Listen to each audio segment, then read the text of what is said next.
Hello and welcome to the Vassals of Kingsgrave. We're back this time around with the Abercrombie boys to return to the First Law, and also maybe Amber will join too. We'll see. So the First Law, the grimdark fantasy book series written by Joe Abercrombie.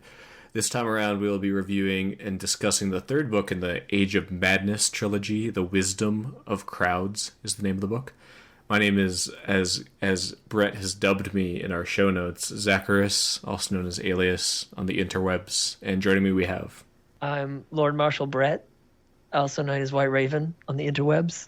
Alecus Quai, Mage Initiate, also known as Lucky Charms on the Discord. Or Alex, too. Yes, that too.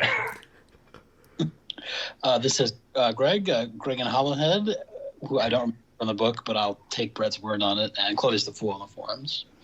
Cool. And we may have Amber Dan Gorst joining us at some point. I really hope that someone reads these books that actually listens to this, because that's a quality one, Brett. Really appreciate it. Oh yeah, you think so? Yeah, that's top tier. Get them all except my name. I like them all. They're very. I don't know that one.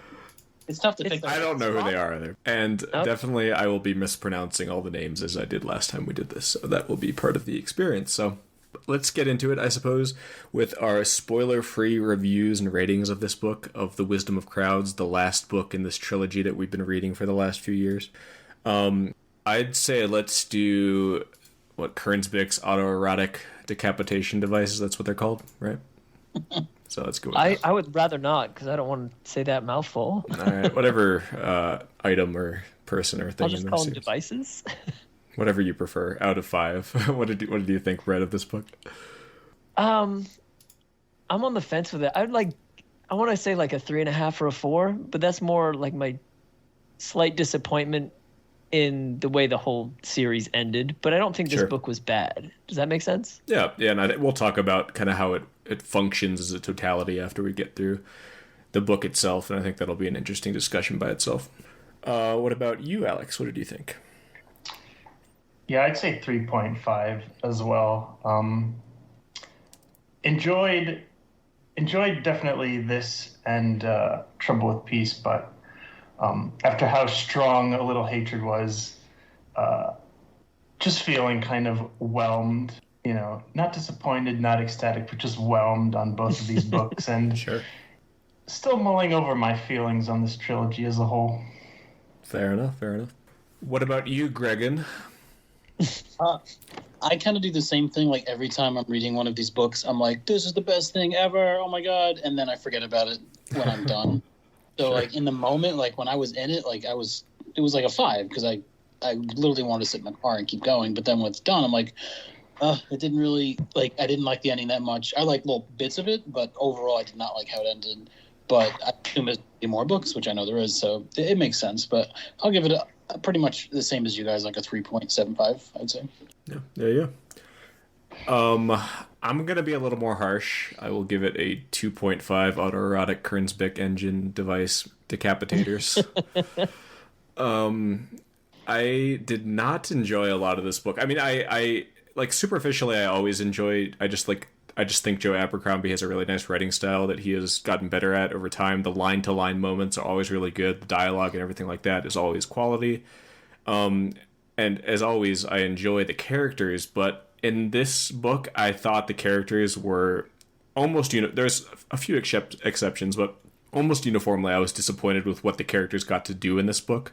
I thought the book was really slow for most of it, and a lot of the time the characters were just basically sitting around waiting for things to happen, which I don't like in general, and I did not enjoy in this book. And I did think it was kind of just a limp finish for this trilogy. Like you were saying, Alex, I really liked the first book, A Little Hatred, and I just think like we didn't get to do as much as we could have. And while there's some really fun moments, especially at the end, I don't know, it just really didn't do it for me. And I'll elaborate more on why that is with the different characters and what I thought was disappointing about each of their stories in some cases, but that's basically my overall feelings on it. It just was not what I really wanted, and I thought it wasn't as inspired in the same way as some of the other stuff that we've experienced throughout this whole First Law mega series that we've been going through.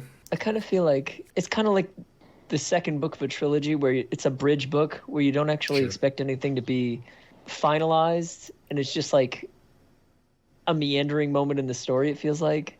And being that he's already planning on more books after this, he never really sewed this one up, which kind of disappointed me. He did, but he didn't at the same time. Like the first one the first trilogy had like a very clear ending to me. It's like everything kept going, but they pretty much bookmarked the end of it. This one, it was like, yeah, there's going to be more. Just wait. And that kind of, it almost made it so he didn't have to do a strong ending, I think.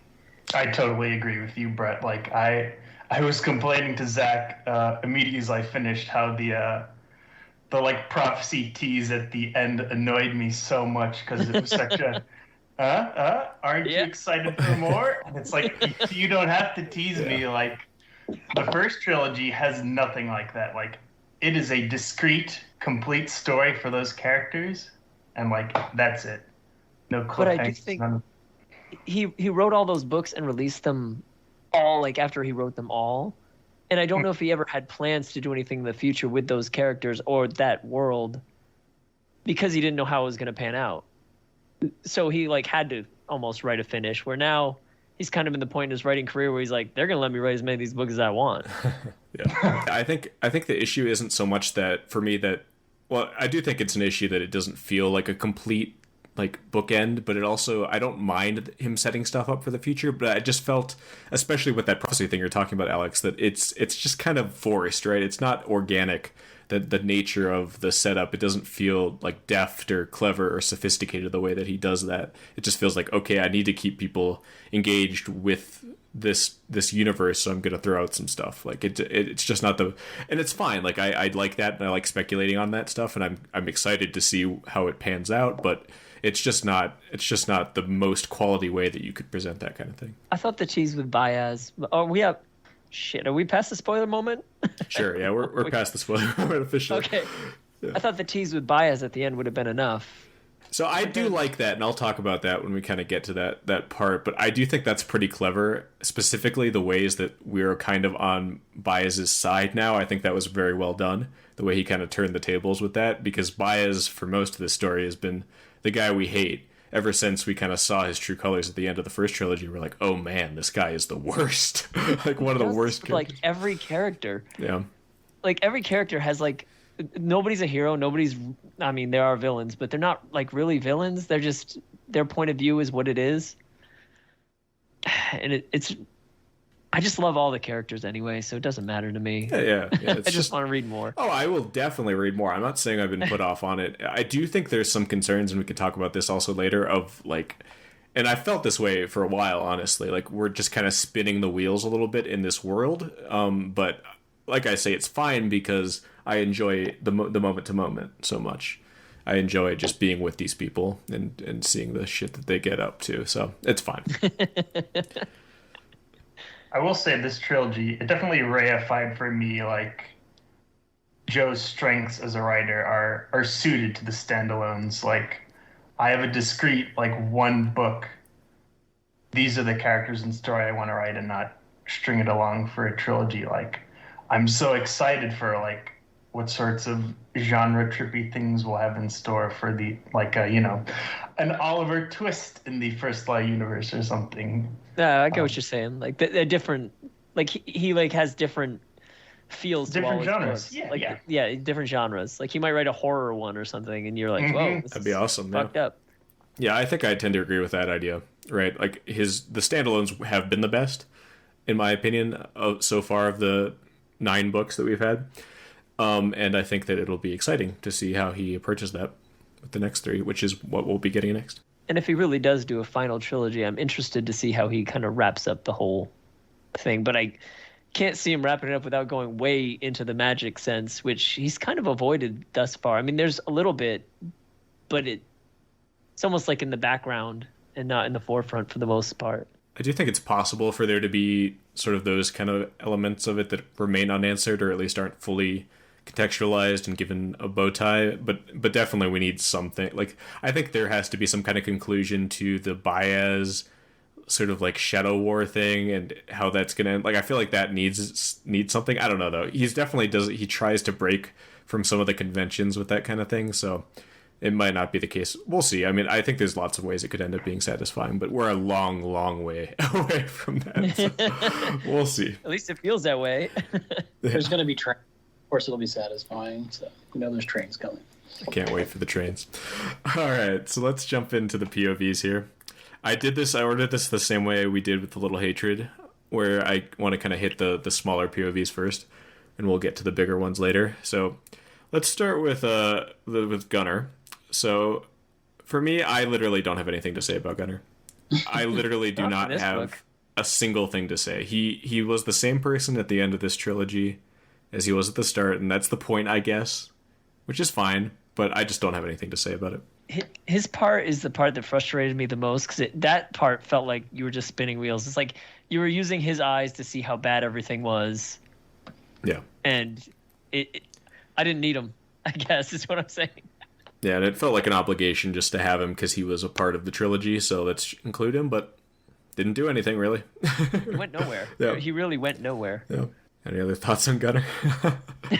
I have a spot for, people who are wearing glasses, so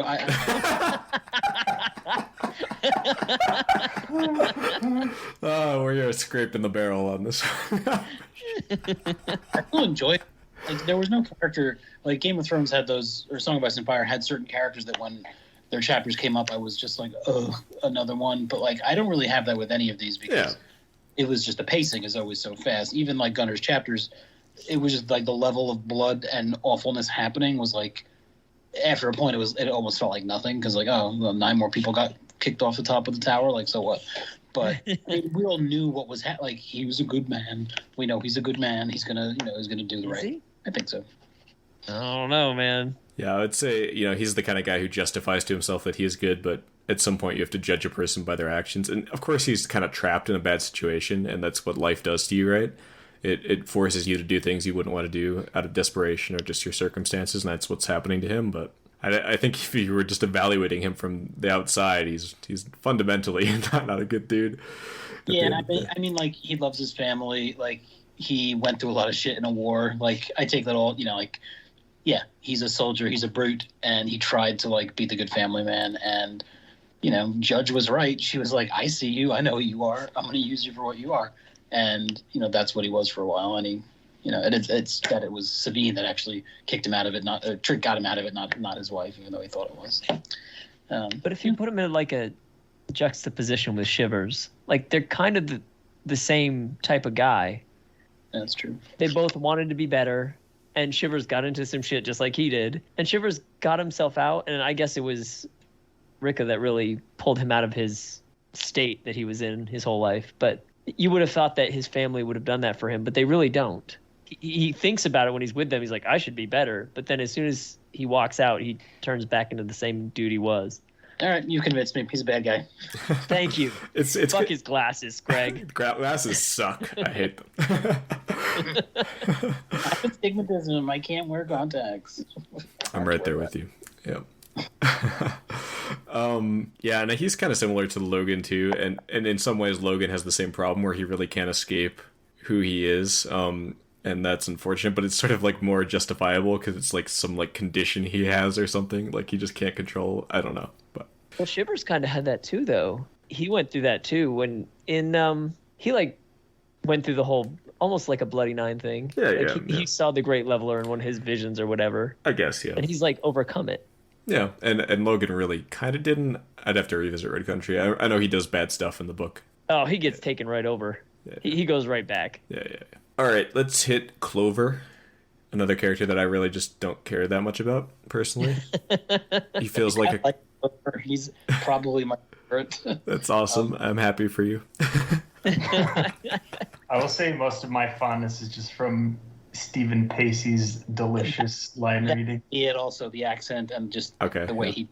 Yeah, that may be it. Yeah, but yeah, for me, ultimately, he kind of feels like a composite, sort of like Gunnar, of more interesting characters at the end of the day. And I don't know, it could be very interesting. And I will say this was my favorite scene of the book, his last scene where we meet we meet Baez and his wards that we have, and his involvement in that, if he continues to be the POV with that in some sense, in some way, I think that could be cool. But again, he's kind of just like you were saying with Gunnar, Brett, he's kind of the window into that stuff. He's not what makes it interesting. But he does, I think his banter is more interesting, I guess. Whereas Gunnar doesn't. Oh, I agree. He's more fun than Gunnar. I just don't have many feelings about him. He's a pacifist. What do you? Totally. He's actually the polar opposite of Gunnar. Gunnar's always looking for a fight, even though he pretends he's not. Whereas he's never looking for a fight, but is ready for one if one does come along. Yeah, he's going to avoid it in every way he can. He did have that little bit where, like, he didn't go into full, like, Logan mode, but when he was being pushed, in that one scene, like, you saw him, because he was always... It's there. And Steve Field is like, it's not just beneath the surface, it's way down there, but when it was forced to the surface, like, you saw a glimpse of it, and I really like that. Do you think he would have beat him if he hadn't got a shot? Probably not. Huh. Maybe. I don't know. He probably would have done something sneaky, actually, yeah. I like his whole crew. The whole shaping. He's with, what's her name, Shala? Like, that was... I tried to, because I've been trying to get Casey to read the books. Like, there's this really great character that you'll really like. She's really, she's a badass female character, and she's just really into cheese. Awesome. I love the cheese. Just like you.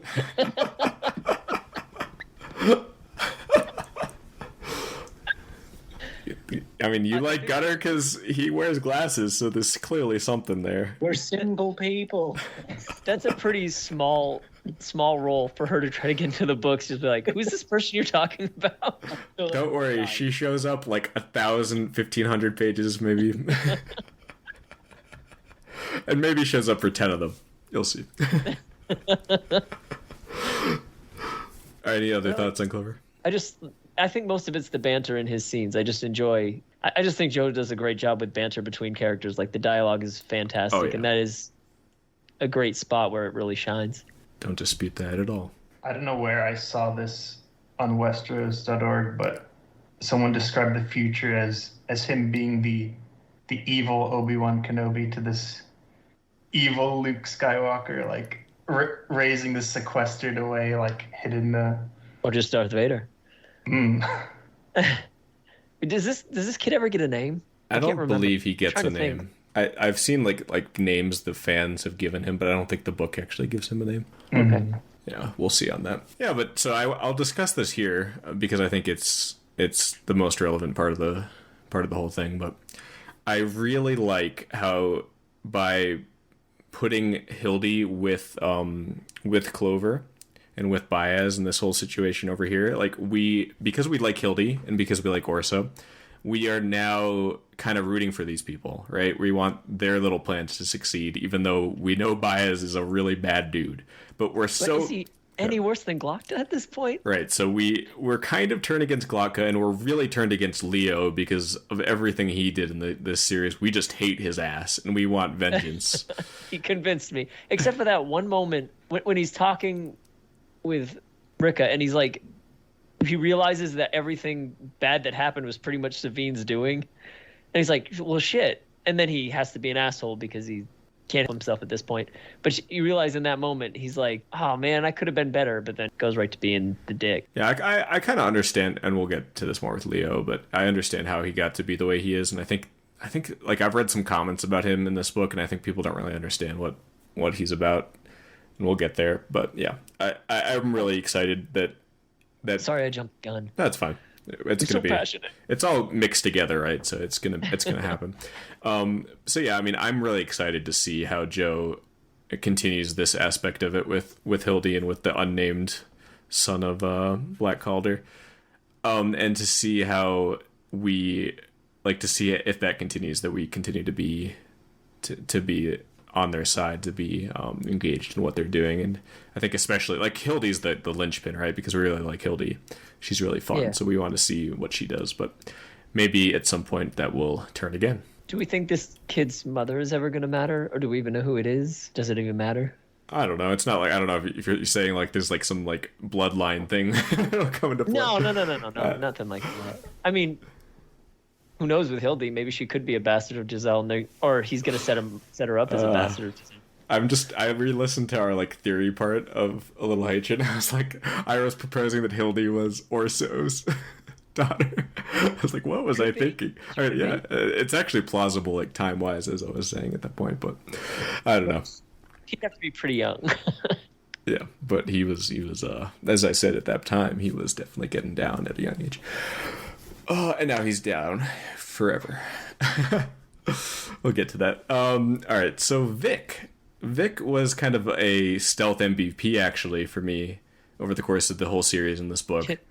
She did everything the reader wanted her to do. Yeah, like Vic, I don't know, like, yeah, Vic was just firing on all cylinders, and at the start you're like, I don't know if I'm going to be interested in this, but the way that she navigated the very tense moments, where she has to try to outsmart or at least stand up to like really powerful and dangerous people, that she encounters over the course of it. Like, of course, in the last book, we got to see her meet up with Shanked and Vitari, and that's cool, of course, to see those characters, but to be able to kind of be able to hold her own in that situation was very impressive. And I just really enjoyed her. I just thought that her whole arc really worked for me. Like, she is a character for me who I'm just happy with this in this trilogy, like, by itself. I thought she had a really nice arc for what she was given, especially the ultimate betrayal by Tallow. I think that was just like exquisite Abercrombie twist of the knife stuff, right? Like, that's pure Abercrombie right there, because we don't expect that. Like, I didn't expect it. Maybe you guys did, but I did not. Yeah, I thought that was really effective.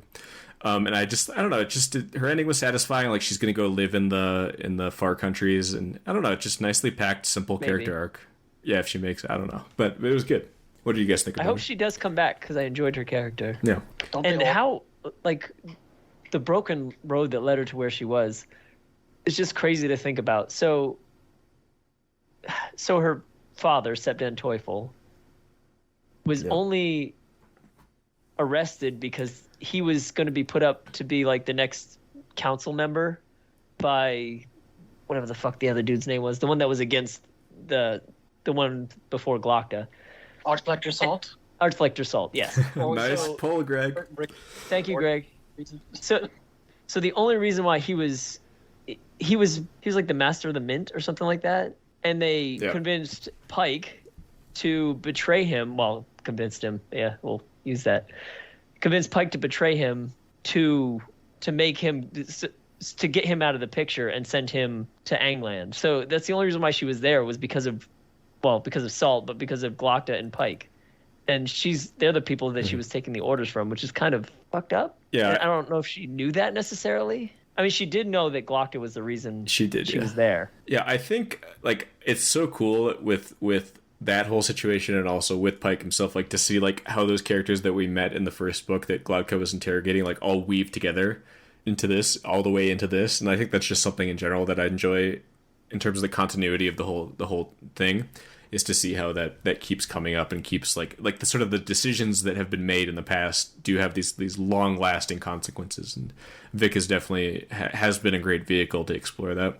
Definitely subverted my expectations, where I don't want to say I wrote off her character arc, but my gut feeling was that, this will just be, a female version of Glocta who will be beaten down and interpolated into this like cynical lifestyle and just become the new Archlector, and then to refute all of that and just leave was very cathartic. If that's where she ends up, I feel like she'll be back. What are you thinking, Brett? Where do you think she's going? I know, I do think she's going to try to go to the far country, but I don't know. I don't think she can just let it all go. Maybe she can. Hopefully she can. But she's just a really good character. I wouldn't want to see her disappear. By the end of it. Like, that would seem like a bookend to her, so I don't think she was going to Shank or, to Vitari and all that. No, I don't think so either. But she might end up there in the end. I mean, they have long fingers, so. Yeah, and it's a thing. It's a thing with these books, right? Like, you try to get out, but it's very hard to. You get pulled back in. Yeah. I mean, who knows where Logan is? I think he's dead. Logan, I'm never recommending these books to anyone ever again. What? Say that again. Like, on the page. Or if you don't. End of series, like, it's too much to like draw that out. Like, got to come back in some form. All right. We'll see. All right. So let's talk about Orso here. So to me, this is actually the most mistreated character in this book, and that makes me sad because he was my favorite of the series. Like, go ahead. Sorry. Do you mean he was mistreated by the author or mistreated by the people in the book? By the author. So I think Okay. like the way that he behaved in the book was really disappointing.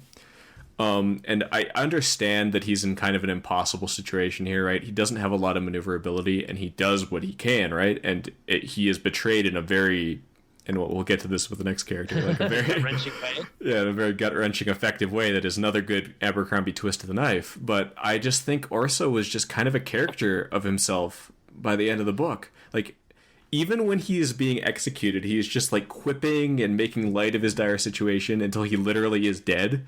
Like, I just like think he kind of lost the more deeper, nuanced, interesting parts of his character and just became like a robot to deliver quips and banter, which is still great. Like, the banter is fantastic out of him, as it always is. But like, I expected a lot more out of this character.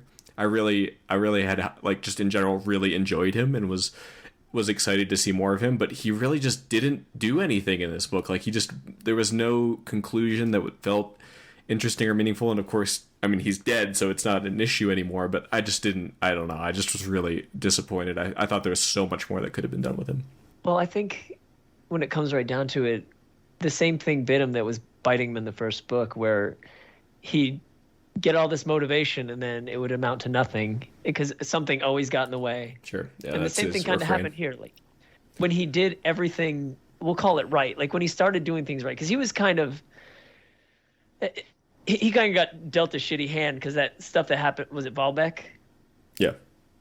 Stauffenbeck, one of those places where all the shit went One of the down, Becks. and like Pike ended up hanging everybody because they were trying to incite a revolution, and he handled everything perfectly, and then they made him look bad, you know. So like every time he tried to do something great, they spun it into something bad because they didn't want him to be king anymore. They wanted to break the monarchy. So I mean, if anything, it's another reason to not like Glokta. In fact, do you guys think Glokta was the one that killed Giselle? I don't think so, but it's plausible, right? Now, knowing what we know now, I think there's that just dawned on me just now. Yeah. It's like, it's definitely plausible. Like, it's either him or Baez, right? So why would Baez do it? I don't know. Yeah, maybe it makes more sense for Glokta. Yeah, I buy it. Because I kind of feel like Glokta realized that Orso was trying to be better, and because of that, he needed to expedite plans to make the monarchy fall apart.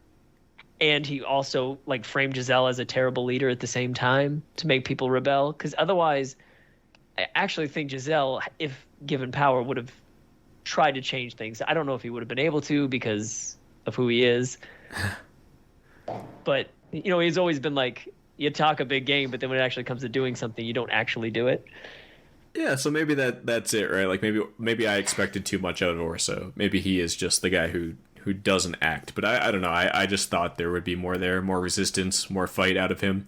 And maybe, again, that was just false. But every time they thought he was going to fight, he was just like, yeah, well, there's no point, though.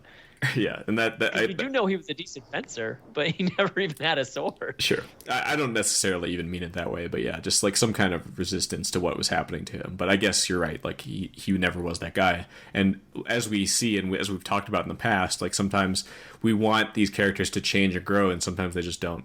And that's kind of an Abercrombie thing. So maybe it is just that. And I think everybody comes back to what they were. Yeah. And actually, like, your Glocka theory, like, it makes total sense now as I think about it more. Right, because we always thought, and we actually mentioned this when we were talking about A Little Hatred, we thought that this would all be Baez setting up Orso as the patsy, but it really ended up not making sense for it to be him. Like, the whole plan fits perfectly with what Glokka was doing. Like, he had to be the one to like set him up to be the king who took the fall, and that's what ended up happening. So it really was Glokka the whole way, kind of setting up Orso to fail. It seems so. I mean, I don't know for sure, obviously, but that's how I see it makes way more sense. Absolutely. Any other thoughts, opinions on Orso's story here? Sad to see him go, even though, you know, like he Abercrombie teases us with at least every character, like at least once, but you think they're getting out, like does the whole thing, and then just gets, Yeah, let me be clear. I actually was very convinced he would die the whole way. I mean, the like Alex has mentioned to me a bunch. Oh, it didn't fool Zach. No.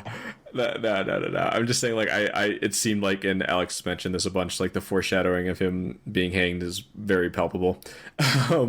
But at the same time, like, I just thought that he wouldn't go out this way. Like, I thought he would fight a little more. That's basically what I'm saying. And they gave you every reason to think he was going to make it. Like, he evaded being in prison, got out, and then went to Rika, and you're like, yes, she's going to get him out. And then she was like, no, I kind of need this alliance, man. Yep, and of course we had the prophecy to point us to that happening as well. So, but I didn't even think about that at the time. Yeah, sure. No, it surprised me too. Like, it was effective. Like, it was one of another really good Abercrombie twists, and I enjoyed it. So that part is good, for sure. And let me add, by the way, and I guess it's kind of more germane to Rika, so I can kind of meld it into that as we go there. But, like, it would have been really nice to see these two characters that end up having this climactic exchange where she betrays him, like, interact more. Like, I really enjoy Rika in this book, and in general, I really enjoy her as a character, and I thought she was the most active character in this book.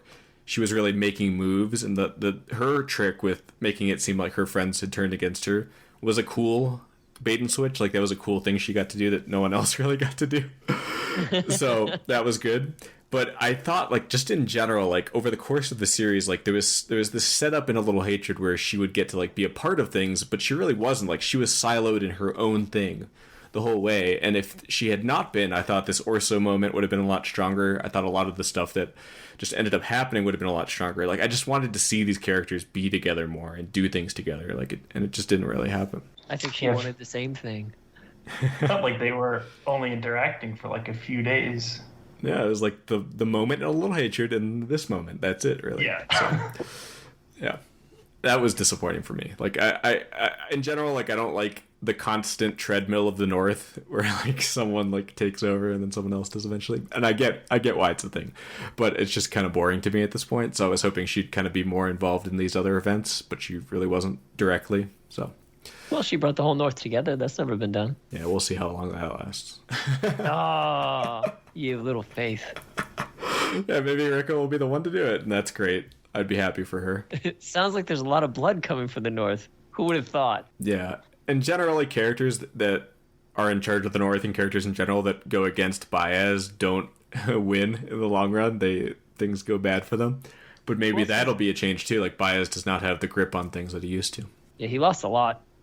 Yeah, Glocka really outplayed him in these books, and that's fun, right? Like, the Glocka idea. and Rika outplayed him. Yeah, for sure. And, well, he's going to live a long time, so he doesn't give a shit. He's like, well, I'll oust you, little puny mortals. I'm not counting him out. And again... he lost his knight, so who knows? Oh, yeah. When, well, I guess, is there any other things people want to say about Rika? Rika? Yeah, she's great. No, I really enjoy her. My favorite characters. Yeah.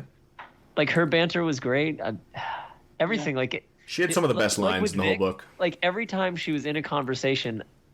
I liked the way it played out. Like, she seemed like she had the upper hand. Like, when she was talking to Baez, and she knew exactly how to, like, push his buttons. Very interesting to me. Yeah, I liked her. You know, like, the make of your Quim a stone line was outstanding. Outstanding line. To see if Quim was a real word. I don't envy you doing your research on that one. Did you just type Quim into your Google? No, I just wanted to ask, like, I thought I was so smart when I was like, oh, she's not actually sending the nail away. She's not actually sending Cromacky's daughter. What's her name?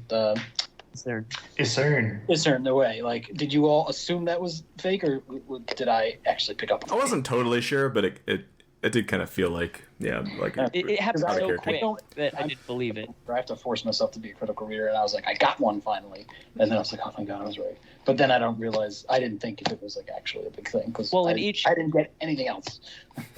In each case, like, she had a reason for doing it. Like, she like turned to her like maid woman there, just like, yeah, how about that, huh? And that was after she was already suspected of being a traitor. Yeah.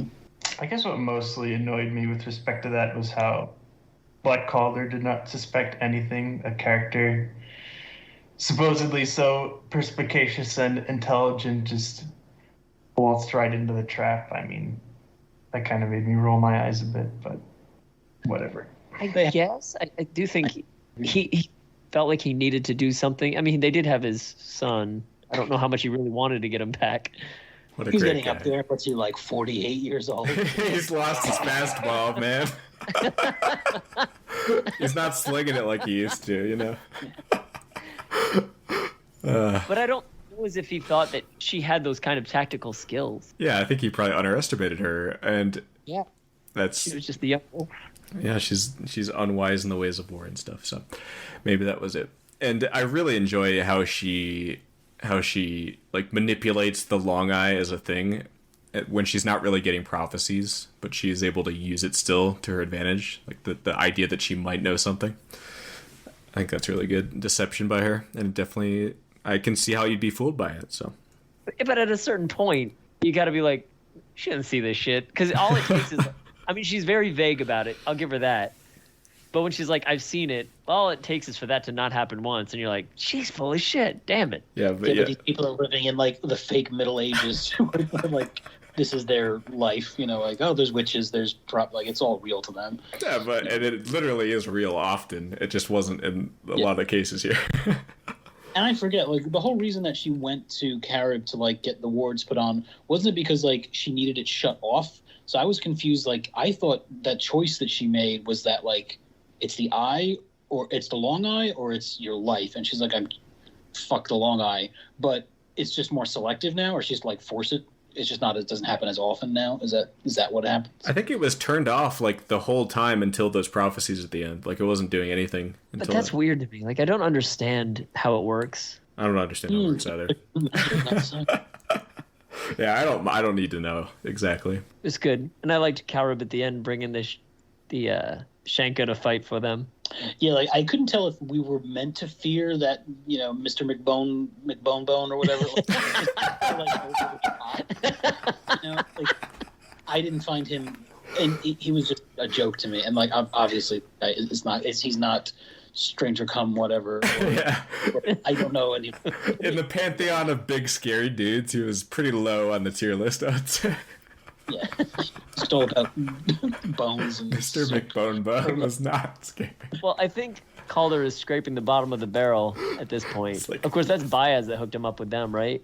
Dude, Baez, man, he's running out of cool dudes to put on the field when he has to bring out Mr. McBone. Right? Yeah, an annoying chef is the most feared guy left. It's not like the old days with the great names. They fucking turned tail and ran so quick. I did really like Isern's brothers. I loved their banter. Like that, those couple scenes we had of like all three of them together was maybe my favorite. Just like, you know, smart writing in terms of just the way they talk to each other in the book. I like how Rika and Isern talk to each other. I just enjoy it. Me too. I love it. All right, we can stop with Rika there and talk about Savine. So, another character that I was expecting bigger things for and was just kind of disappointed with how it turned out. You know, I think she ended up being more of a player in the background than I thought she would be. And her personal struggles and personal development just never really, like, rang true for me. It just never really hit for me in the way it did in A Little Hatred, where I really liked her having to kind of confront her own misconceptions and kind of deny the truth that she learned, where life really sucks, like the whole thing that happened in Volbeck, and like just kind of trying to like tamp that down and be who she always was. Like I thought that was really cool, and I don't know, that's still kind of there throughout the trilogy, but I don't know, it just didn't really grab me the same way. Did you guys feel like when she was giving all her money away, was that a purposeful ploy to make people like her, or did she actually feel like she wanted to give back? I was confused by that. I thought it was the former, and like she knows what needs to be done. I would say so too, but this is the thing that I like about her, is that there might be a part of her who kind of buys into it also.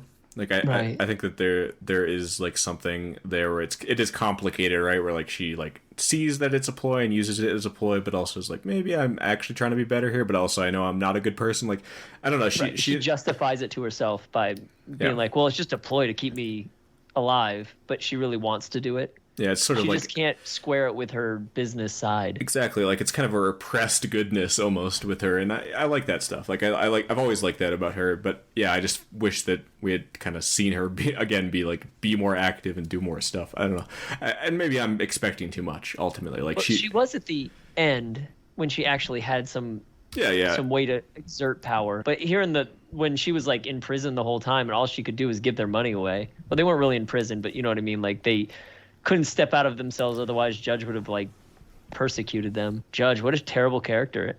Sorry. I'll share my crazy Judge theory in a little bit. All right. You don't think she was an eater, do you? Because some people thought that once, and they were stupid.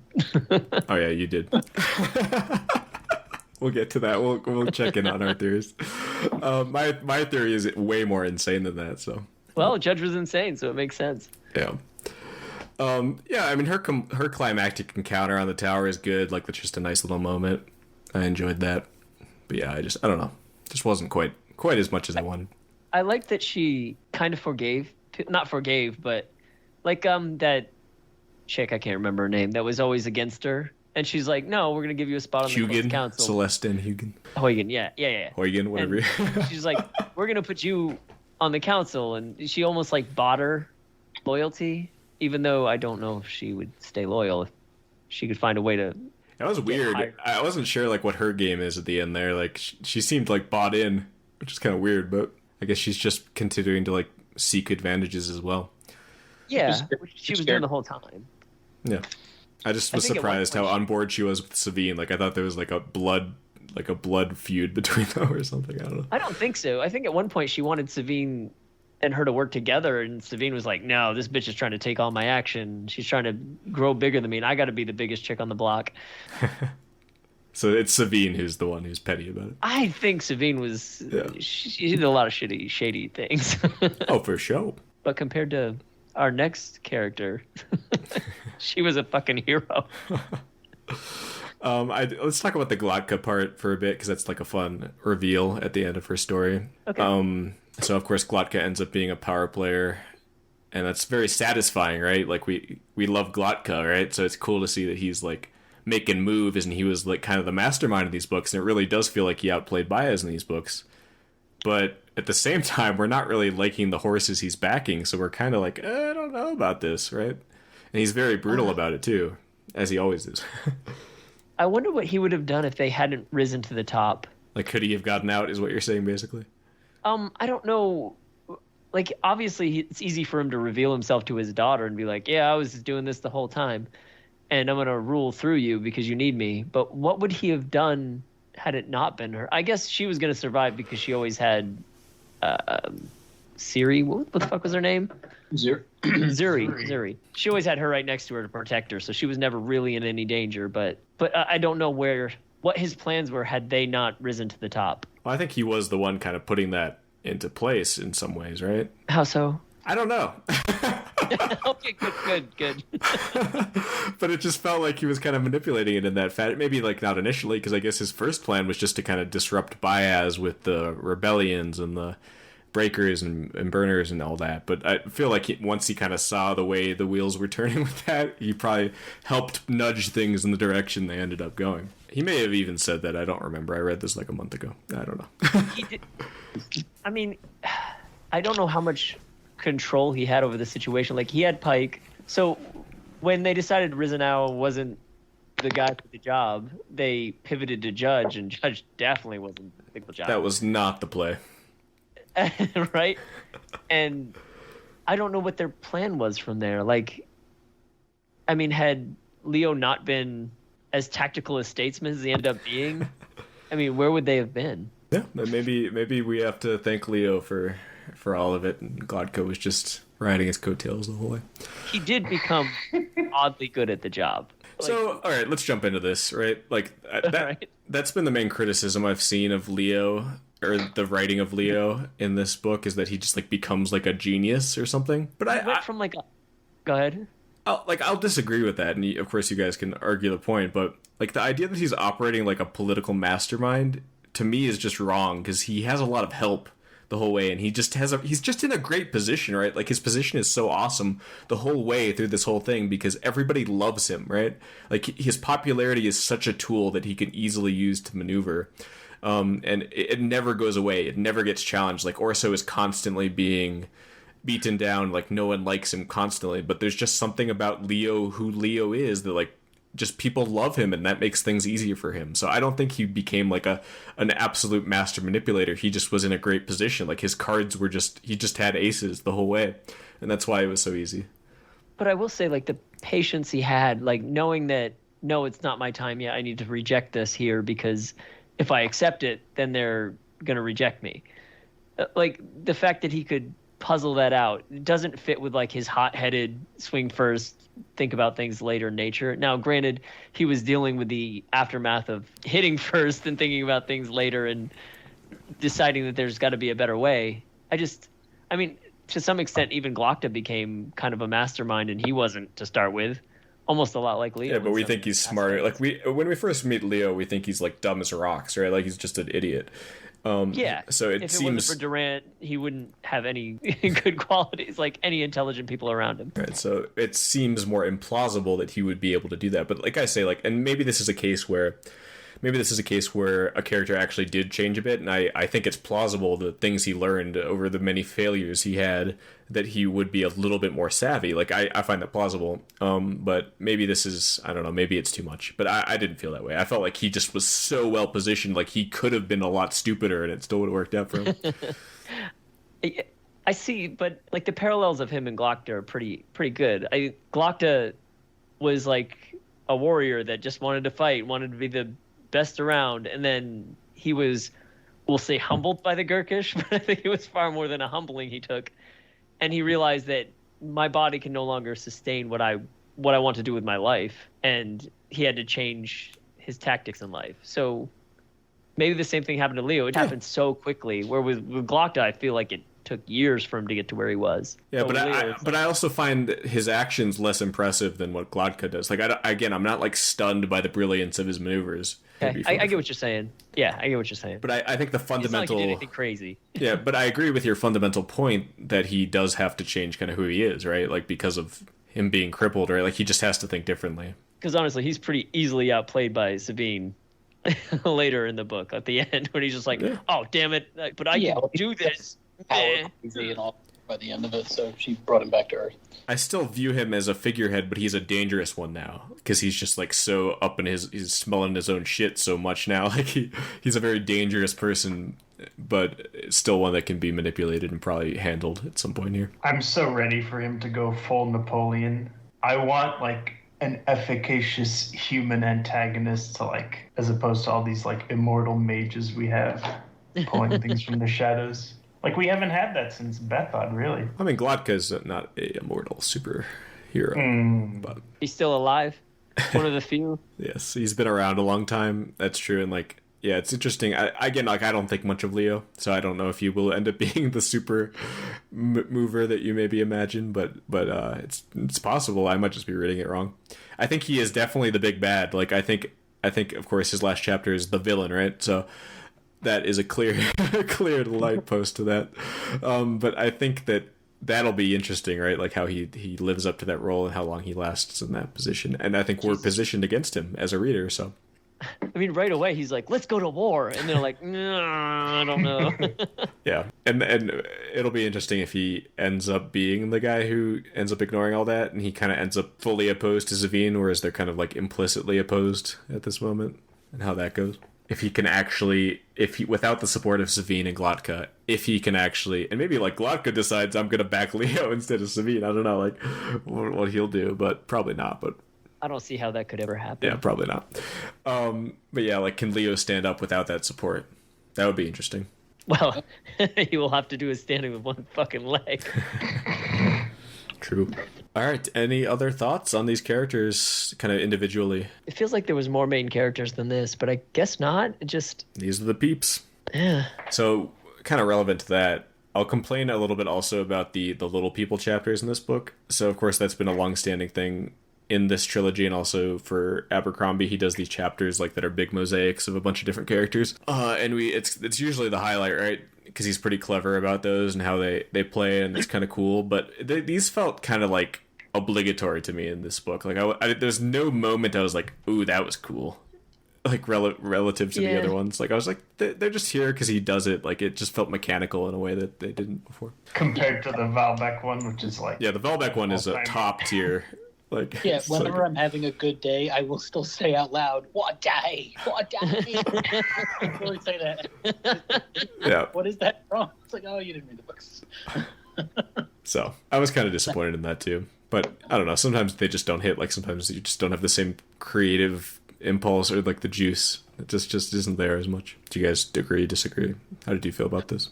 I still admire those chapters just because I like how it takes we all know he's a talented author, but to interconnect them like that, it's like the arrow from one guy going, kill, and then that guy crawling away, and that person who smashed their head. Like, I just like how he does that, and it's neat. Even though we got the same version of it like 4 or 5 times over the course of the series, I still enjoyed it. Like when I heard the little people, I'm like, oh, this is gonna be good. For me, this was the first time I was like, oh, okay. Like, I wasn't excited this time. You are too hard to impress. I know. I'm sorry that I'm a downer, but yeah, these thoughts. He's just trying to show, I think, how shitty it was for all these people. Yeah, it's fine. Like, it's fine. It works. I just wasn't like, oh yeah, boy, here's my little people chapter. Girl had to like watch her dad be murdered right in front of her. That sucks. I'm sorry for her. I'm sorry for that fictitious character that doesn't have feelings. Yeah. I'm sorry if I'm being a downer. Like, again, like I love these books. I love his writing, but this was definitely one of the more disappointing ones for me. I get what you're saying. It definitely didn't stand up to the others. Yeah, but I love talking about them with you guys. I truly do. I mean, I don't want you to think like I didn't enjoy this book. Like, I did enjoy it. Yeah, I thought it was same for me. Really good. I enjoyed the read a lot. It was like, it just, like I said, my thoughts about, like, I'm about to get the thoughts on the trilogy, so I probably just, okay, let's go. Do it. Keep moving. Keep moving. I'm sorry, I'm jumping ahead. Hit me, Brett. What were your thoughts on the trilogy?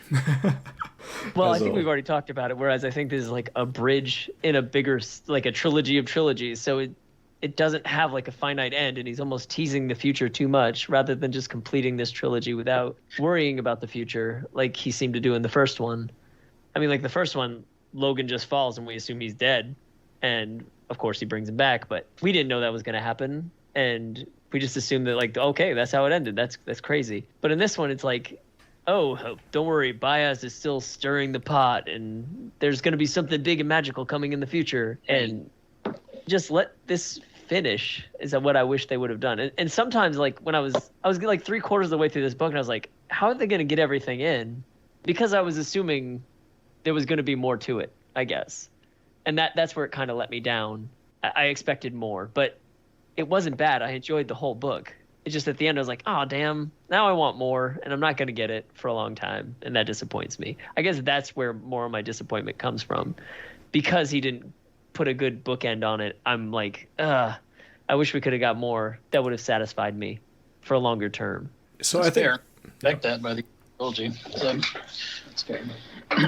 Yeah, I think for me, I think so. So Alex was mentioning at the start, this, like, we had this really, like, fun, frenetic start with a little hatred with these characters, and to a certain extent, like, I actually don't think it was, like, that amazing in hindsight, but you give a little bit of leeway to a first book in a trilogy because you're setting stuff up. But it just never really felt like it picked up the pace after that, or that we got to, like, see these characters, like, do really fun stuff. Like, there are things, and I hope I've called out the things that I liked about all of them, and the moments that they had that I enjoyed, but, like, it just wasn't, like, they didn't feel fully utilized to me in the way I was hoping, and I just didn't, like, love them as much as I did at the start. And again, maybe that's just a me thing, like, maybe that's just my reaction to it, and it's better than I think, but I expected more out of the characters. I thought the situations would be more interesting than they ended up being. Like, I really was very bored by, like, the terror fan fiction. I think I described it to you, Alex, like, that we get for most of this book, like the fan fiction of the French Revolution post moments and all that stuff. Like, I don't know, it just felt very, like, obvious to me, that part's like, it didn't feel like he was trying stuff that was new or exciting. It felt like he was just doing the best hits of industrial world revolution stuff. History's best hits. yeah. Worst hits. So I don't know. Like, the pacing itself just felt like slower to me, especially in this book. Like, I actually thought the second book, The Trouble with Peace, I really liked that too. I think it kind of ended up causing some problems with how it siloed the characters, like I was saying with Rika and stuff. Like, I didn't really like Rika at all in that book. Like, she was my least favorite in that book. But I thought it had lots of good stuff too. So I don't know. Would you say you have a different favorite character in all the books? Yeah, I would. I generally feel that way. Like, a character is like an MVP of the books, like I was saying. Like, Vic was my MVP of this book, and I'd also probably put Rika there. Orso is my favorite in the first. I'm not sure how I would say For Trouble with Peace is my favorite. Might be Vic again. Like, I don't know. I'm definitely manipulated by the fact that I love seeing Shanked in Vitari. Like, I really enjoy that element of the world. So I was definitely manipulated by getting that briefly. That's one of my disappointments in this book. Like, I expected more out of the Sapani faction. Yep, and we got nothing from them. Expected more, like, meta revelation, big picture stuff entirely. Yeah, and Like, no exactly. Zacharias, no Conio, no. that's the bridge trilogy thing, right? Like, there's a lot of stuff we thought we'd get that it turns out we got might get Ishri, later. Which is, I mean, we got Ishri and we got Sulfur getting his. Oh, I forgot to mention, Sulfur went out like a bitch, dude. Like, he just yeeted himself in there and died. Like, Well, take it one reason. I thought he was smarter than that, though. Like, he just, like, walked into a situation he had no knowledge about and just died. Like, maybe he's not smart. I don't know. Maybe I was wrong. Well, I think he was back against the wall. I mean, every avenue they usually would use to gain leverage were working. And he's like, I don't know if he, like, figured out that Glockner was there. And he's like, this is my chance. And maybe he thought he could overpower whatever situation. He didn't expect, like, one of the most powerful eaters to just be there. Why would he? Well, maybe 3 of the most powerful leaders left. Yeah. Which, at one point, I remember, so when Ishri was not Ishri, at one point she said that her teacher, like, had a child with one of his students. And it turns out, like, her teacher was Khalul. Mm-hmm. Does that mean he has, like, a child running around out there? Possibly, yeah. And could that be Pharaoh? Oh, I don't know about that. That seems like possibly, right? She could be one, but I think we need more. You seem to want to bend heaven and earth to get her. I guess, yeah. I guess. You sent eaters out after her all over the place. You're making me believe again, Brett. You're making me believe. But then again, like, she was like a captive of his at one point. I don't know. Yeah, that's all I thought with that. Like, she was just like a person that he wanted to not be out and about, but maybe there's more to it. It's always possible. Well, she had a lot of power. Another person who we have not heard of since the first trilogy. MIA for nearly a decade, yeah. Like, we get in one of the standalones that she was, like, just out picking off eaters, but we didn't get any, like, because she's the one who chased Khalul out of wherever his temple was, and we don't know what the deal is with him right now. Yeah, like, Alex and I were talking about this. Like, you seem pretty convinced, Alex, that he's just out of the picture. I'm not as convinced about that. And I said that also in the Little Hatred one. Like, I don't know if that's a resolved plotline yet. The Khalul thing. I don't know how it could be.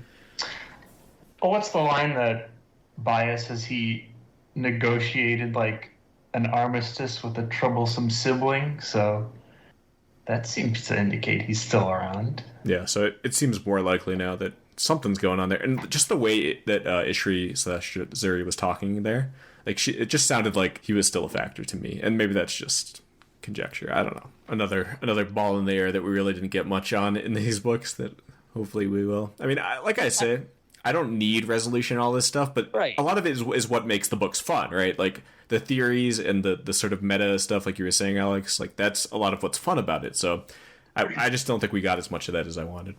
Well, I'll say that these books aren't as conducive to theories as like A Song of Ice and Fire is. It's a lot simpler. He does sew up plot threads and pretty much give you the answer. But those are the ones we don't have yet. So now those are the ones you want to theorize on. Because I do think he's gotten better at leaving those little crumbs. Whereas before, like I said, he wrote that whole first trilogy not really knowing that it was going to take off. And I don't think there was many crumbs left in there. Whereas now he's getting to the point where he's like, well, I got to, like, tease people for the future if I want to keep making these books. Yeah. I mean, I'm fine with it. Like, I like having that stuff too. It's maybe more simple and more basic in terms of just, like, literariness, as we talked about at length in our last podcast on this. But it's fun. Like, it's part of the fun for sure. So speaking of that, unless you have anything more to say on the trilogy as a whole, let's first start. I re-listened to our last podcast and some of the things that we thought would happen, which was a fun thing to do. So I'd like to go through that with you guys. So we suspected that there would be a noble revolt. I mean, that was pretty obvious because we saw the hints of it in that, like, party scene where you, like, kind of saw the scheming nobles. So that happened, obviously. And we also foresaw Orso probably getting Louis the 16th. Again, the foreshadowing is pretty clear there, but he is indeed the king who was killed off. But it's kind of played out differently. I think we thought Baez would do that, like we were talking about before, but it ended up more being Glotka being the person. So we thought we'd go to Styria, and we kind of did. but not as much as we thought. Like, we thought there'd be like a campaign into Styria again. Like, we thought, and I'm jumping ahead here, but we thought that there'd be like a whole like Leo Stour like alliance to go take over Styria, and we'd also thought they would fuck, but they didn't. Sad. Well, one of us thought that, and I'll take the L. Yeah. Fair. I supported it fully. I was totally on board on that train, but it didn't clearly happen. they won't. But as far as them going to Styria, like the Japo thing was such a tease, and like I thought that the thing that kept my hopes alive for Orso was him and Japo kind of hit it off a little bit. Right, so he's a potential alliance. Him going with Rika could lead to them like making an alliance with Sapani with the North. So when Leo went, because Leo's not great, they would team up to take back the Union, and then like Rika could be queen of the Union and Orso could be king. So that was like going. It's your with my fan notes there. I was fiction. like, oh, that'd be so fun. Huh? I said that's your fan fiction that you're gonna write about what really should have happened. I won't be writing anything, but but no, that was like where my head was going when I was reading the book, and then Sapani never even came into it, it just was really disappointing to me. Yeah, I liked that part because it's like another really great Abercrombie, like all the different POVs and like the obfuscation of information from POV to POV while we have the dramatic irony as the reader. And like, I don't know, just everything with like Bremer having to go back to that place and like having to revisit the trauma. Like, I just enjoyed that part. But I do think that it was kind of a tease, like you say. There could have been more there. Oh, we never talked about Gorst. He's dead, man. Gone. Yeah, but what a way to go, just killing people for nothing and then dying for nothing. He had his So Paris Abercrombie. Oakheart moment. Yeah. Yeah. A bit Better more than Eric well. Oakheart. Yeah. A little better, I would say. But yeah, that's the Abercrombie thing, right? Like, sometimes you just die. And there's no rhyme or reason like to We're it. Run? Like We're Run? Jesus. Oh, now I'm getting sad. Yep. So we talked about Yulway potentially coming back. Didn't happen unless you guys saw something I didn't. He's not around. So we Do also... you think he's dead? I don't know.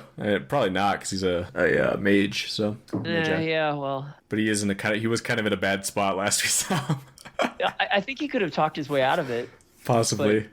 If she would listen to reason, which I don't know if she was in a place for that. Probably not. So this is where I bring out my crazy Judge theory. I actually think that Judge could have been Ptolemy.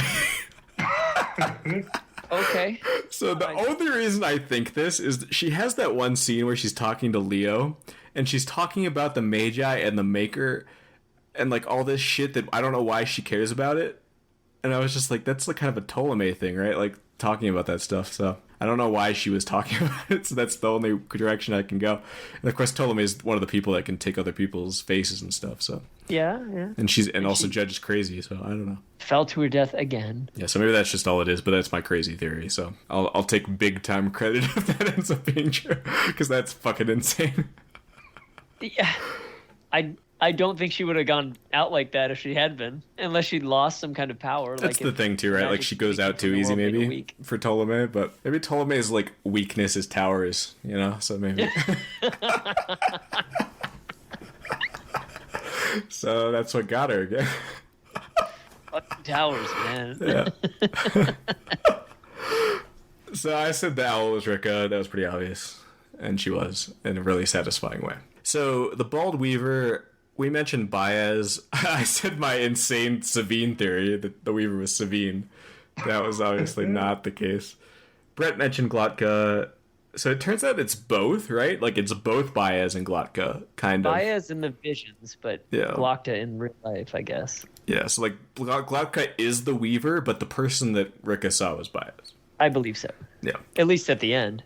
I agree. I think that is what it was. All right, so we had our whole Eater watch. Zuri is in fact an Eater. Brett and I were adamant that she was. Alex and Greg did not think she was, unless I misread it when I Explain was yourself, Alex.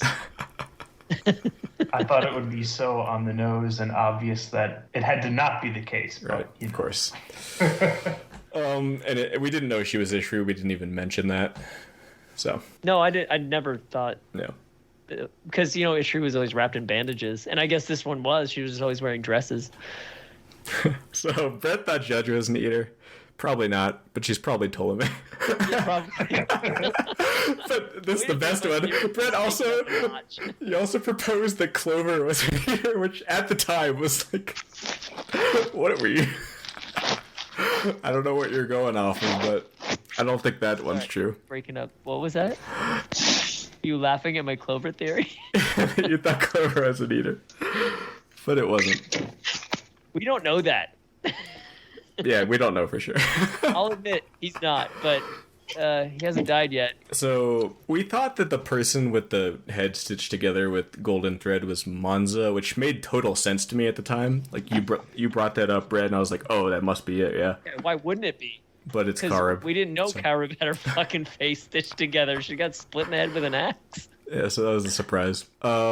Shanked as Casimir. We didn't really get a lot more on this, but it still seems likely. Yeah, it is. It's true. It's a great theory, you guys. I didn't think of it, but it's good. Especially the cast thing. Yeah, that's a win. Is it just like such a popular name that is this like another? It's like the John Smith of the First Law. Yep. I don't think it's a misdirect. It makes perfect sense, and I like it. Yeah, it's too good. Khalil, we talked about that. So yeah, that's really all we mentioned in the past. So let's do some speculating for the future. So it seems like Hilda will be a POV. Does anyone dispute that as a fact? I mean, who knows? But probably. It seems like every important character ends up being a POV anyway, so... We get her in the vision with the hat and looking cool and stuff, and I look forward to seeing that. Savine and Leo's kids, will they be POVs? Or one of them be POV? It depends, like, how much he progresses in years as he goes. Yep. I mean, eventually, these people are going to be dying, so we want to keep all these characters around. The generational theme continues, the final trilogy will be 30 years from now, so I have no doubt there'll be point of view characters. Yeah, so with that said, I would anticipate both these POVs occurring in the next trilogy, not in the standalones. I think standalones will be closer to this and will not have anyone we expect probably as the POV. It'll be new characters. Yeah, completely new tabula rasa. Do you think that... I mean, I think they'll be mentioned in standalones. You know, like, he always weaves in little things in the standalones that has to do with the overarching world. Mm-hmm. So I think he'll weave stuff in about them, but probably not. Definitely, the main character. Totally. I think Vic could be, though. Yeah, maybe. I think her story is dumb, but I can see where you're saying where like you can't get out kind of thing. None of the original characters were POVs in the first trilogy, correct? They were there, but they weren't POVs. Yeah, they were around, but like we get like Shivers is a POV, but he's not a POV in the original. Yeah. Right. So forth. It's Logan and Dogman, and Dogman's not a POV after that first trilogy. I forget, is Logan a POV? He's not a POV in Red Country, right? No. It's always if different. He was, we'd know his name was Logan. He'd be like, I am Logan. Yes, that makes sense. All right, so who did Ricka see bias seeing? Let me see if I can find the line in the book. Yeah, I both loved and hated that last scene. I'm like, great, thanks for telling me how the series is going to end. But at the same time, like, oh, this is so cool. So in the burning stone, she saw a circle of runes, and in the circle of runes, she saw a black door, and beyond the door, a figure rose from the seething sea, a figure made of blinding light, and his feet left smoldering footsteps in the shingle, and he spoke in thunder, I am returned. Who is that? How Thunder speaks that. Is it Juvens? I was laughing when I re-listened to The Little Hatred when Greg was like saying Juvens, like Bias says it in the audiobook. Juvens, the great Juvens.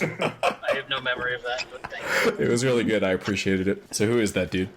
So I wrote a theory on this, and I kind of think it holds some water. It sounds pretty neat. So what the theory is the Sons of Aeus actually stole his powers and put him captured him basically, trapped him behind a door. And so the only one that didn't steal his powers was whichever one ended up finding the way to speak to the demons.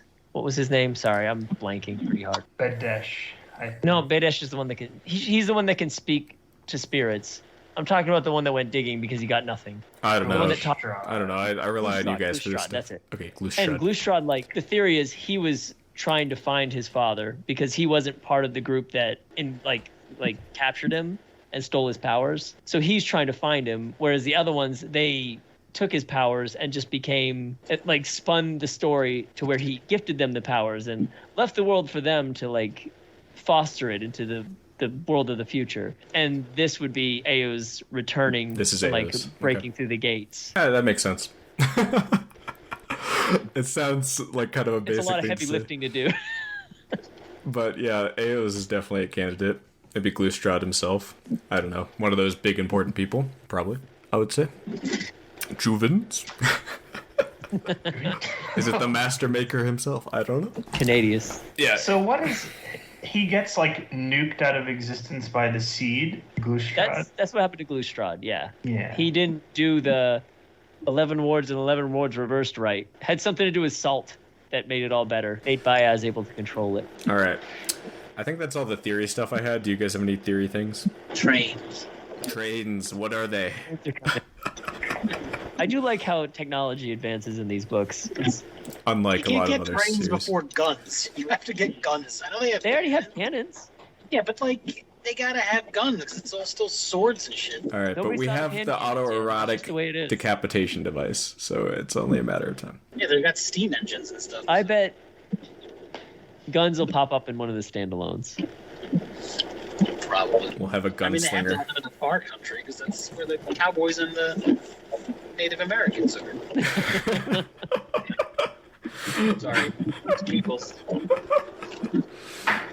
Cancelled. All right. Anything like relevant to that? Is there anything like in the standalones? We talked about this, but anything else in like the standalones you'd like to see specifically? I would say like we're gonna be surprised hopefully by them. So this is kind of a stupid question, but is there anything you want to see?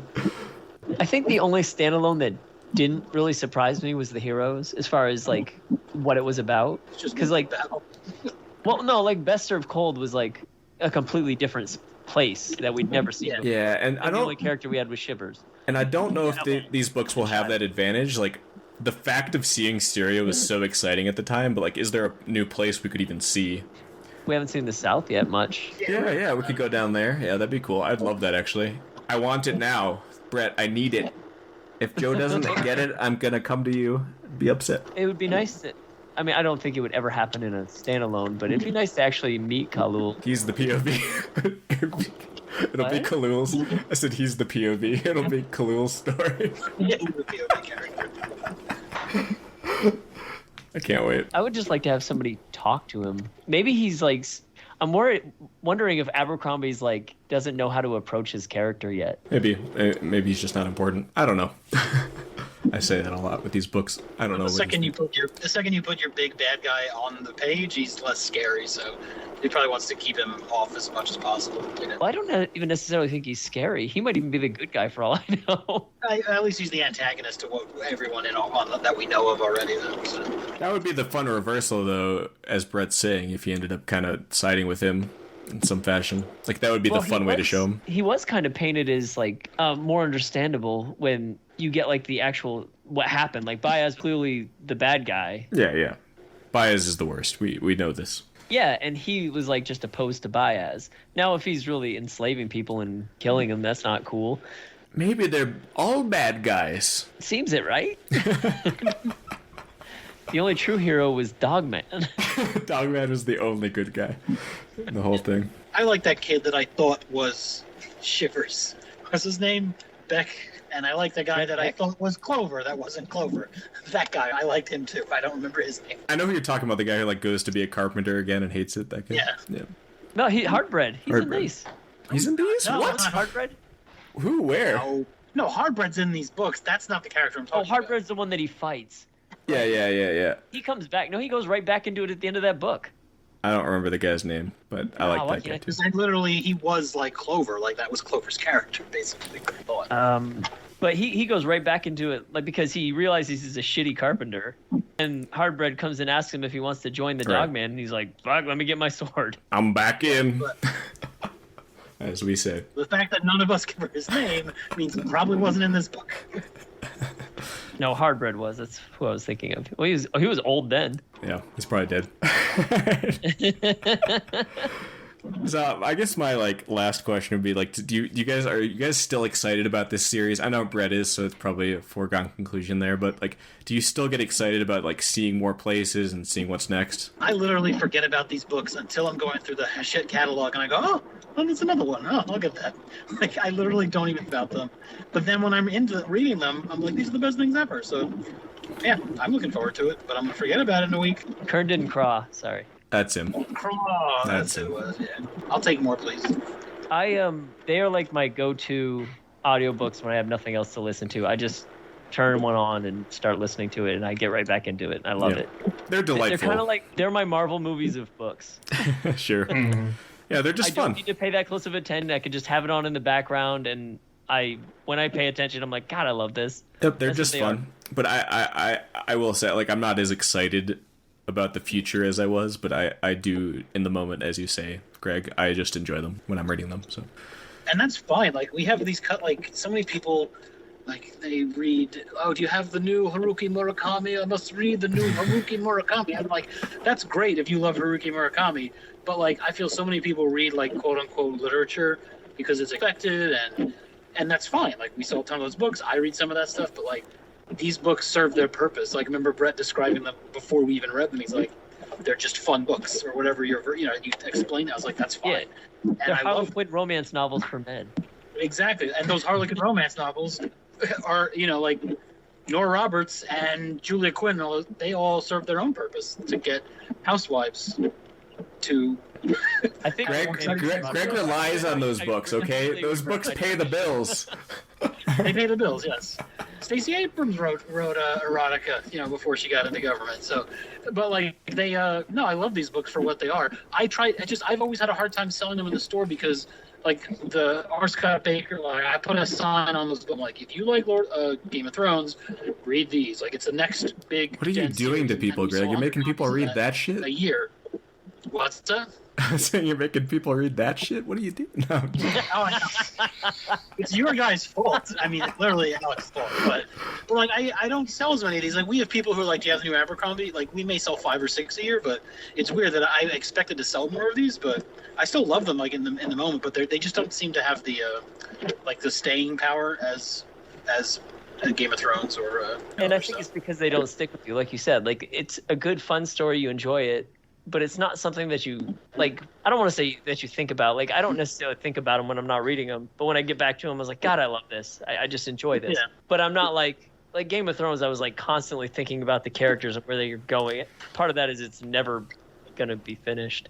So I don't even think about those books anymore. Just accept that. I'd accepted that years ago. So 2 things happened here I really enjoyed. One, we mentioned that The Song of Ice and Fire will never be done, which happens on every podcast I ever do. You're welcome.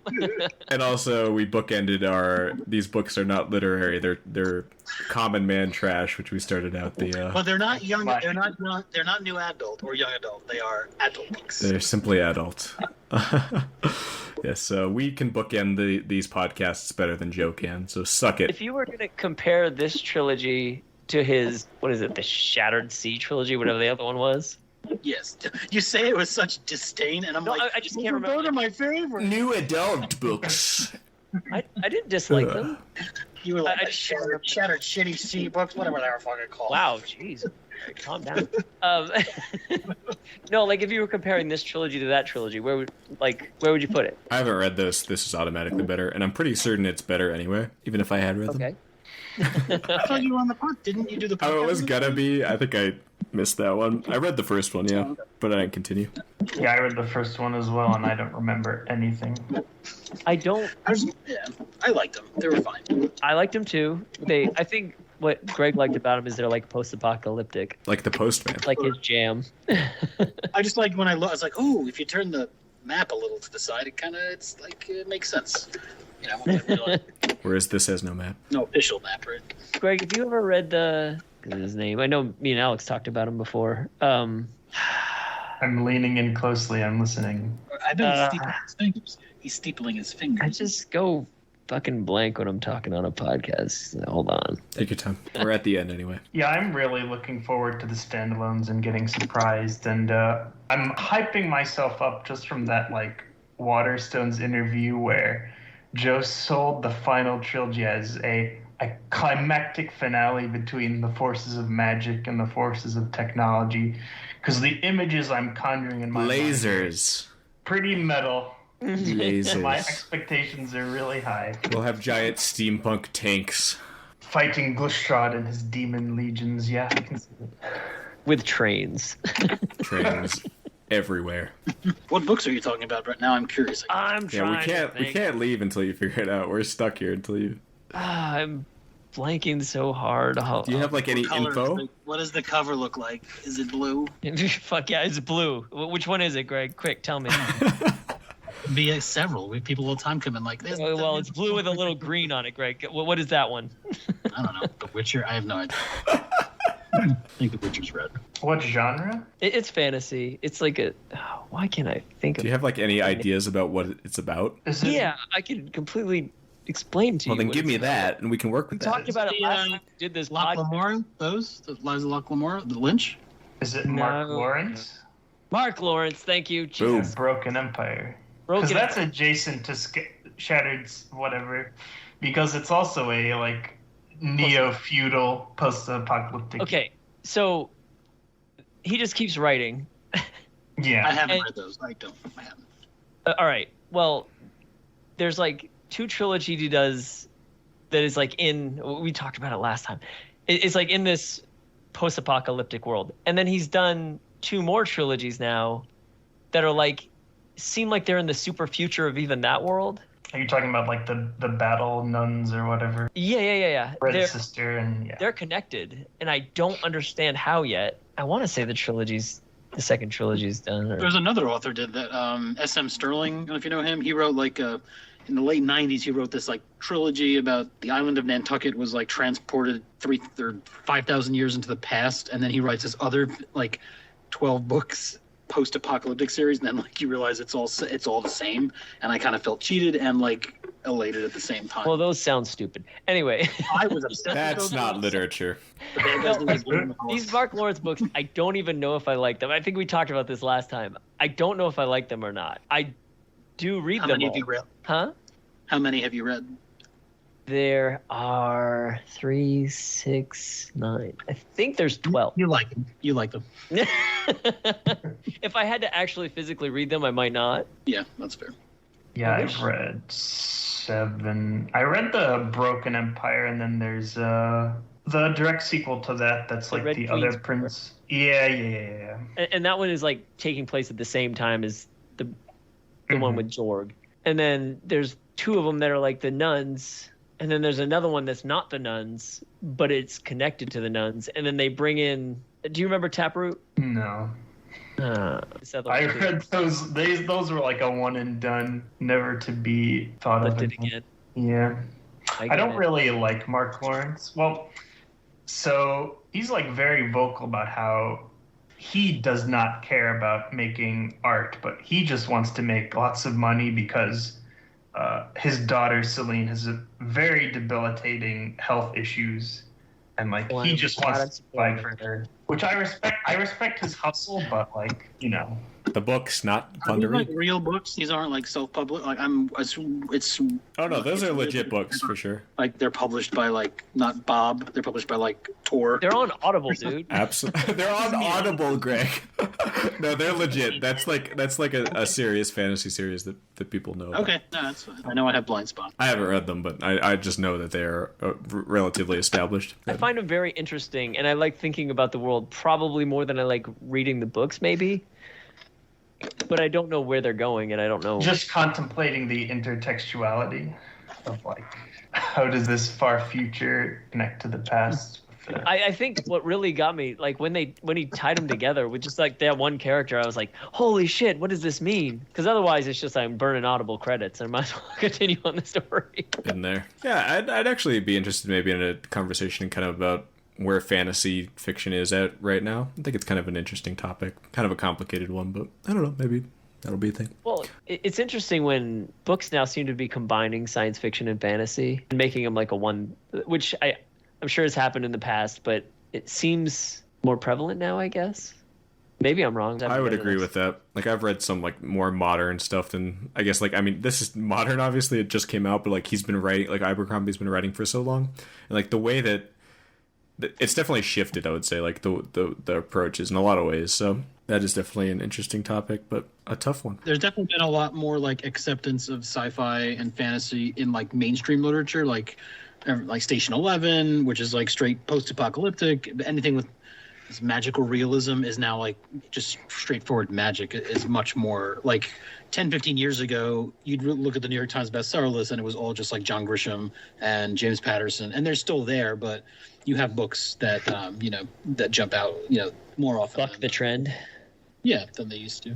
Station 11 TV trailer dropped today. I have not watched any TV in the last like 2 years. It's the opposite of what most people did during the pandemic. I've barely watched any too. Sandman, I found out that's being a TV show. I just watched the trailer for that like last night. And there's all this stuff like Why the Last Man. I didn't know they did that, and it's already been canceled. And I just found out about it. I've read both those comics since we last talked. A day watching Walking Dead, the last season, makes me want to shoot myself. Talk about fan. Wow. Oh my God. Damn. Greg, you're so bitter. Yeah. We're just all bitter. We're all bitter old men now. It's been so long. I don't think I'm bitter. You're not bitter. I don't even think I'm bitter. I'm just, my default is like cranky. Bitter? Yeah. Not bitter, cranky. I don't actually resent anyone. I'm just like, don't waste my time. Just generally upset. I'm not bitter. I just don't have time for people. Or the things that they make. It's not targeted. It's just, I'm just not happy about things. All right, on that note, let's go ahead and wrap it up here. So, yeah, thank you guys so much for joining me for this. Yeah, it was a lot of fun. I love these. You guys are really fun to talk to. So it was enjoyable, and it's fun to talk about these books. So thanks for that. And if you want to check out more Vassals of Kingsgrave, you can do so at vokpodcast.com. Join our Discord. That'll be where we talk about this and other stuff. You can find that on all of our social media. Just Google Vassals of Kingsgrave and you will end up there. So that is that. Thank you guys again very much for joining me for this, and hopefully we will proceed onward with the Abercrombie train, wink, into the standalones. I'm not a train guy, just so you know. I'm not a train guy. No, I just was like, oh, they're coming. That's my whole image of you has changed. Like... I just imagine you having the toy trains in the attic now. You know what's weird, Greg? I can totally picture you with a conductor hat. Wish I had space in my house or my store for train sets. So you want them. Train guy. No.